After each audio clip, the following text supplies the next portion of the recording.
Calquera que saiba mirar cara atrás, decátase de que hoxe vivimos na sociedade da abundancia. Ata hai ben pouco dicíase de quen comía moito e ben que pagaba a pena facerlle un traxe. Hoxe poida que custe tanto unha boa fartura como a un vestido axeitado. Aquilo viña a expresar as dificultades que nun tempo houbo para chegar a un vestido ou a un traxe, cortados e cosidos a medida pola costureira ou polo xastre. Hoxe as roupas cómpranse feitas, un día sí e outro tamén. Os caprichos da moda, de usar e tirar, xa non se cose nin se remenda.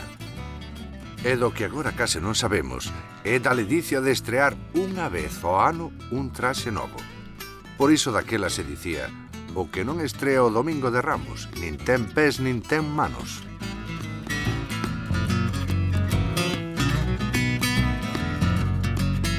Non é o mismo un traxe negro que verse negro para facer un traxe. Ou non é o mismo un polvo de balde que un balde de polvo, Eu fixe unha chaqueta con as cebillitas aquí e depois tiña que prestar a todo o quisque do lugar. Todos tiñan que levar a miña chaquetita. E depois eu xa me cansei, e xa eu non a presto máis, porque case eu non a estrenei, e xa me levado desacabada. Facíase unha de ali a 2 anos outro, que non se facía todos os anos un traxe. Sabe de que era? O primeiro traxe que tu? De lenzo. Tiñamos unha costureira de veciña que non viña a coser á casa. Que iban as mulleres, as costureiras iban a coser á casa, así, de moita xente. E fixeme lechosa a camisa. A camisa era boletísima, preciosa. Pero puxena, e aos 2 días xa me veu por atrás, xa me rompeu todo. O peor era se chovía. Se chovía, se che mollaban as perniñas, as mediñas non había ás veces. Entonces, a pasache polas pernas, cortábache hasta sangrar a perna.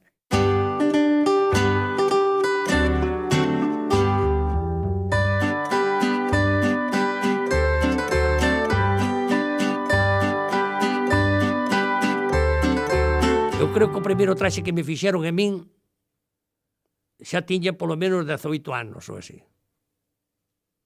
17 ou 18 anos. Ibas agarrando pasando dos maiores por máis pequenos, non sabes? Pois estrenábanse máis ben por a festa ou por o domingo de Ramos. Tamén se estrenaba moito.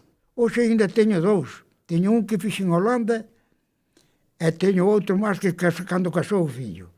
Pero xa non me valen, porque poñemos tanta berriga. E resulta que ali, na plaza da aldea, pois estrenou o traxe novo. Hasta me parece que era por Santa Compa, bueno, que era patrona da parroquia. E todos a felicitábla, que ben che queda, que... E andaba un canciño solto por ali, solto. E non sei que li pudo notar no olor do traxe novo, que acercouse por el, pumba, levanta de pata e botou unha mexada. No traxe novo. Bueno, aquí foi de medo, foi o só. Doa, doa, doa, doa, doa, doa.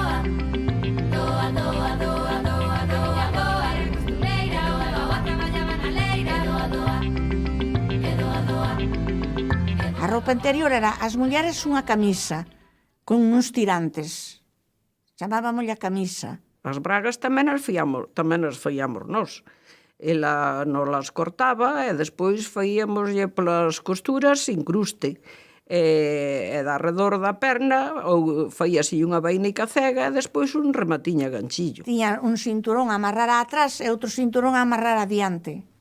Entonces, esa era a braga que había. Facíase de lenço, de tela. As gomas, como había poucas e eran caras, puñas a goma cunha presilla e un botón.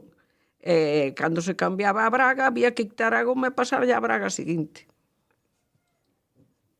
Os candoncillos eranche de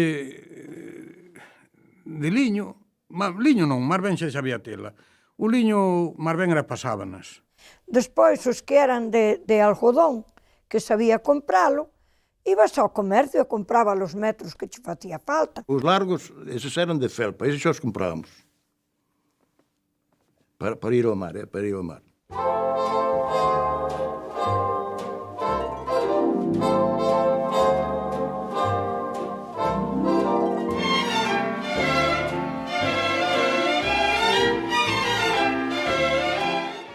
había aquelas costureiras que andaban cosendo polas casas coa máquina á cabeza, sempre precedidas de 2 ou 3 axudantes. Estas iban á casa, facían de todo. Calzoncillos, bragas, camisas, chalecos, sustillos. Sí, a roupa interior facíase toda, tanto para homes como para mulleres. Toda facíase na casa. Los calzoncillos sobre todo, que era de tela blanca y eso. Y también de colores, de rayas, que también ahora se llevan y antes también lo hacían de una telita que había de rayas. Los labradores y todo lo hacían así oscuro porque como trabajaban, no eso. Y se hacía el sostén de la mujer también, no se compraban. Cando empezaron a vir os sujetadores, eu era unha rapaza, e ainda non tiña que lle meter dentro, pero... ainda non tiña que lle meter dentro, pero sin embargo ajustábame puñelos así. Doa, doa, doa, doa, doa, doa, doa, doa, doa, doa, doa, doa, era costureira, a outra traballaba na leira, doa, doa, e doa, doa. La moda antiguamente no era como hoy, era más duradera, porque la economía tampoco permitía. Esta era la historia. Sí, había moda porque había costureiras que se ve que informaban, se tiñan información, sacaban modelos que eran importantes, ¿no? Y hoy, por ejemplo, lo que se lleva este año, pues para el que viene, pues ya se va haciendo el ridículo. E acórdame a min que compráramos o género para facer un traxe, eu e a miña irmá. Pero dunha vez collemos e compramos as telas sin consultar unha con outra. Éramos moi amigas e compramos as telas iguales. Fixeramos uns vestidos máis bonitos, estampados, ca campana toda desde aquí, desde a cintura. Largos, que daquelas levábase larga, tiríamos nós aí 16, 17 anos. Era a mesma clase e a mesma tela. E claro, díxonos ela, vai a de gemelas. Un era o estampado verde e a outro en roja, e co campo blanco. Moi bonitos eran, pero moi bonitos quedaron. E queríamos as dúas unha batiña con volantes. E entón dixo, bueno, pois unha ten que ir en redondo e outra en cuadrado. A ver, elegide. Gustaron moito. Andábamos moi elegantes sempre.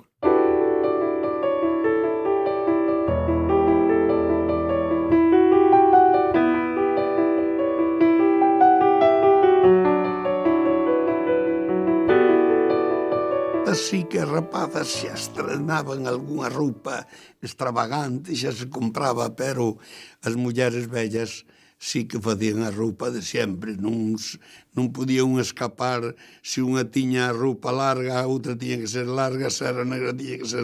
Eran todas. Había modas, dependía a moda, pois máis tubo ou máis volantes, ou plisada.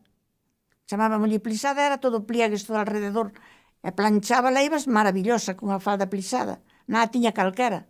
El caso de la minifalda fue el escándalo de los escándalos. Antes la ropa era hasta los tobillos.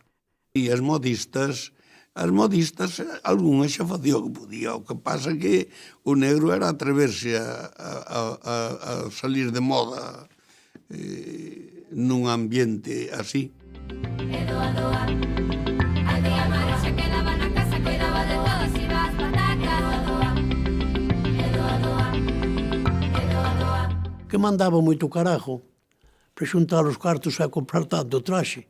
Ama de casa solía saber algo de costura, pero se non había costureiras polas aldeas que iban con a máquina Singer e iba polas casas. E tomaba a medida cun cordel e iba lle dando nudos. Ela empezaba aquí neste ombro e sabía todo. Entón medía un nudo, medía a altura un nudo, medía un nudo. E iba lle dando nudos ao cordel que non sabía medir con metro. E os zapatos eran de cabritilla ou de boscal, que se chamaba, forrados de becerro por adentro, porque había que andar polas lamas, polas chuvias. Me enseñaba el género, elegía el género, el tafilé, todo lo que fuese, y le llevaba yo las hormas que eran de mi propiedad y adaptadas ya a mi pie, y resulta que me hacían los zapatos. Al cabo de X días iba por ellos, pagaba y asunto concluido.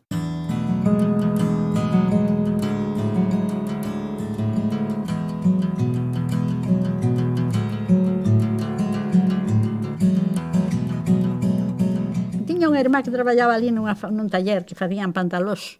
E dixen algo, e preguntar se me dan pantalós para facer na casa. E deronme 3 para que os fixese de muestra. E dixeron, levei, o sea, que eu iba, cando os levei, iba co corazón metido no puño. Descosinos, cosinos e descosinos 1000 veces. Ao final levei-os e mirou, estuve mirando e dixo, bueno, vale. Ai, que me quitaron un peso de encima. La chica del 17 lleva zapatos de tafilete, sombrero de gran copete y abrigo de piel gris. Los guantes de cabretilla, medias de seda con espiguilla, y viste la chiquilla como en París. Por eso las vecinas las da por murmurar, y al verla tan compuesta la dicen al pasar. ¿Dónde se mete la chica del 17? ¿De dónde saca pa tanto como destaca? Pero ella dice, al verlas en ese plan, la que quiera coger peces, que se acuerde del refrán. La que quiera coger peces, que se moje el tranlarán,